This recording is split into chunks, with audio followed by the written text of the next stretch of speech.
레위기 25장 35절. 내 형제가 가난하게 되어 빈손으로 내 곁에 있거든 너는 그를 도와 거류민이나 동거인처럼 너와 함께 생활하게 하되 너는 그에게 이자를 받지 말고 내 하나님을 경외하여 내 형제로 너와 함께 생활하게 할 것인즉 너는 그에게 이자를 위하여 돈을 구워주지 말고 이익을 위하여 내 양식을 구워주지 말라.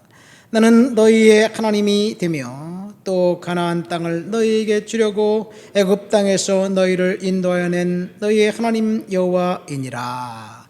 아멘. 하나님께서 내 형제가 가난하게 되어 빈손이로 내 곁에 있을 때 그를 선대하라고, 그를 도와주라고, 그를 환영하고 그가 필요한 것들을 공급해 주라는 이야기입니다. 여기까지는 알겠습니다. 그렇게 하겠습니다.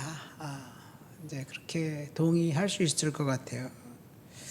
근데 이 36절에 보니까 너는 그에게 이자를 받지 말고 내 하나님을 경외하여 내 형제로 너와 함께 생활하게 할 것인즉 이자를 받지 말래요. 너는 그에게 이자를 위하여 돈을 구워주지 말고 이익을 위하여 내 양식을 구워주지 말아라. 그냥 주라는 얘기예요. 가능할까요? 그냥 주라고 이야기한 이유를 38절에 나는 너희의 하나님이 되며 또 가나안 땅을 너희에게 주려고 애굽 땅에서 너희를 인도하여 낸 너희의 하나님 여호와이니라. 하나님이 공급의 근원이 되신다는 이야기를 하면서 이자를 위해서 돈을 구워주거나 그 이자놀이를 하지 말라는 이야기입니다. 이 말씀이 율법이지요. 이슬람은 모세오경을 인정합니다. 코란에 모세오경이 들어있어요. 시편도 들어있습니다. 선지서 일부도 들어있습니다. 심지어 복음서까지 들어있어요. 그런데 무하마드가 마지막 선지자, 알라의 마지막 선지자이기 때문에 마지막 선지자가 가장 위대한 선지자라고 이야기합니다. 무하마드 바로 전에 선지자가 예수고 그 전에 선지자가 쭉쭉 올라가면서 아브람 이렇게 됩니다. 그래서 이슬람 율법은 아예 그 이자를 받지 못하도록 전통적으로 이렇게 그 이슬람 경제는 그래요. 그러면 이슬람 사람들이 돈을 투자할 때 어떻게 투자를 하느냐? 이자를 받지 말아야 되니까 변칙적으로 이자를 받는 거예요. 그게 스쿠쿠라는 제도예요. 예를 들어서 내가 이창희 집사님이 김상일 목사님에게 돈을 빌려야 되겠네. 그래서 돈을 빌렸어요. 그럼 빌리는 게 아니에요. 내가 이창희 집사님 집을 담보로 아예 집을 사. 그래서 집을 사고 그리고 이제 매매 조건으로 해서 집을 사는 거 형식으로 해서 팔고 그리고 집값을 월세를 이자처럼 해서 쳐주는 거예요. 그리고 계약 기간이 끝나면 이제 집은 다시 돌려주고. 그런데 이자를 못 갚고 그냥 쌩간다. 그러면 이미 집은 넘어갔으니까 집은 내게 되는 거예요. 이런 식으로 해서 이게 스쿠쿠예요. 그러니까 이자를 안 받는 게 아니죠. 오히려 더 혹독하고 가혹하게 이자를 받습니다. 자, 그러니까 이 말씀은 이자를 문자 그대로 받지 말아라는 이야기이기도 하지만 사실 그거보다는 형제를 사랑하고 선대해라, 섬겨라, 그리고 과도하게 이자를 받음으로써 사람들을 올무에 넘어가게 하거나 그 시험에 빠지게 하지 말아라는 이야기입니다. 자, 예수님은 어떻게 말씀하셨나요? 예수님이 이자를 받지 말라고 말씀하셨나요? 예수님이 이자에 대해서도 얘기했나요? 헷갈리죠. 예수님은 달란트 비유를 생각해 보세요. 5달란트 받은 사람이 5달란트를 남겼어요. 그러니까 예수님이 착하고 충성된 종아, 내가 작은 일에 충성했다, 정말 잘했다, 5달란트 내가 너에게 주겠다. 그래서 5달란트를 남긴 것까지 그 사람에게 다 줬어요. 2달란트 남긴 사람도 문자 토시 하나가 또 틀리지 않게 축복의 말씀은 5달란트 남긴 사람과 2달란트 받은 사람하고 똑같아요.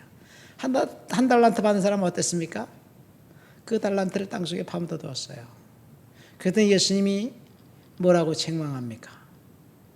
하나님이 야, 여기 당신의 달란트 여기 있습니다. 당신은 굳은 사람이기 때문에 뭐 내가 당신 그대로 갖다 바쳤습니다. 그러니까 마태복음 25장 17절에 차라리 달란트를 누구에게 줘가지고 취리하는 자들에게 줘서 이자라도 나에게 받게 해줘야 되지 않느냐, 이런 말씀을 예수님이 하신 것 보니까 예수님은 이자를 받는 것, 정당한 이자는 인정하신 것 같아요. 그렇죠?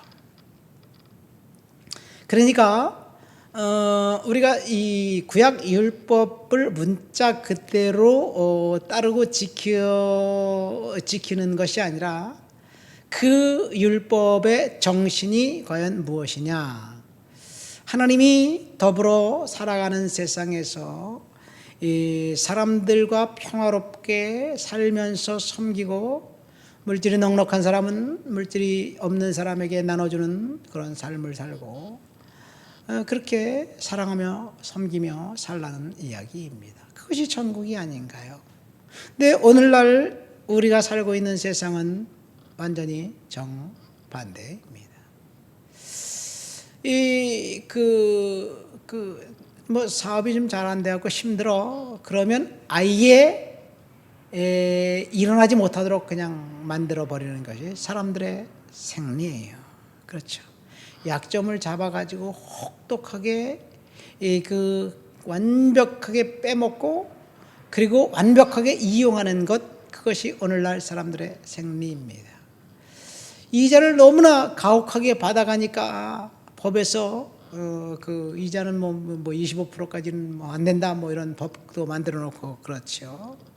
자, 그러나 반대로 다른 사람의 돈을 빌려 쓰고 이자를 안 준다는 거는 사실은 그건 또 좀 그런 것 같아요. 정당하게 빌렸으면 정당하게 이자를 주고 그렇게 써야지 규모 있는 삶을 살지, 남의 돈 쓰고 이자도 안 쓰면 남의 돈이 내 돈이고 내 돈이 남의 돈이고 뭐 그렇게 갖고 그냥 남의 돈을 우습게 생각하고 그러면 참 그것도 이상한 일이에요. 그러니까 정당한 이자는 필요한데 과도한 이자는 하나님의 뜻이 아니다. 물론 예수님께서 이자를 인정하셨기 때문에 그렇습니다. 자, 오늘 레위기를 통해서 하나님께서 저와 여러분들에게 주시는 이 말씀의 이자를 위해서 특별히 이자 고리대금을 하지 말아라는 것으로 해석을 하면 좋을 것 같습니다. 중요한 것은 여기서 두 가지예요. 첫 번째, 물질이 나에게 넉넉하게 있고 옆에 그 부족한 사람이 있으면 하나님이 내게 허락하신 물질, 그것은 내가 나만을 위해서 쓰라고 허락하신 것이 아니라 부족한 사람, 가난한 사람, 지금 당장 필요한 사람과 나눠 쓰라고 나에게 하나님이 맡겨주신 그런 것이고, 나는 청지 직분을 하나님 앞에서 감당해야 된다는 이야기. 그래야지 이스라엘 백성들이 서로 섬기며 살아갈 때 이것이 천국 공동체가 되지 않느냐 생각됩니다. 여기 38절에 예수님 하나님께서 이 말씀을 하면서 결론을 이렇게 내고 있어요. 나는 너희 하나님이 되며 또 가나안 땅을 너희의 기준하고 애굽 땅에서 너희를 인도해낸 여호와 하나님이다. 하나님이 주인이다라는 그런 사실, 하나님이 모든 것의 주관자가 된다는 사실, 심지어 내가 갖고 있는 돈뿐만 아니라 내 생명조차도 하나님의 것이라는 것을 알고 인정한다면 우리는 과도한 욕심에 의해서 자기 자신을 향한 집착에서 벗어날 수 있지 않을까 생각됩니다. 하나님 아버지 감사합니다. 더불어 살아가는 세상 속에서 섬기며 살라는 그 말씀, 이 말씀을 경청하면서 하나님, 나에게 주신 재능과 물질과 달란트와 은사를 통해서 꼭 필요한 사람들을 섬길 수 있는 섬김의 자녀가 되도록 주여 도와주시옵소서. 예수님의 이름으로 기도합니다. 아멘.